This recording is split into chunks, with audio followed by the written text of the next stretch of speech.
Ready to transform your Minecraft experience with incredible new features and endless customization? Let's find your mods folder. First, open up your Minecraft launcher, the same way you would to start your game.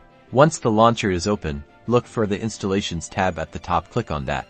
Now, you'll see a list of your installed Minecraft versions. To find where your mods go, we need to locate the specific game directory for your preferred version. Hover your mouse over the Minecraft version you use for modding. To the right of the version name, you'll see a small folder icon. Click this folder icon. This will instantly open a file explorer window directly to your Minecraft game directory. This is where all your Minecraft files are stored.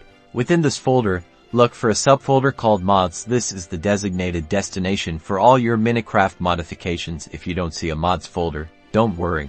You can simply create a new folder yourself and name it exactly Mods. Make sure the spelling and capitalization are correct. Now that you've found your Mods folder, you can start downloading and installing your favorite mods by placing the mod files directly into this folder. Happy modding!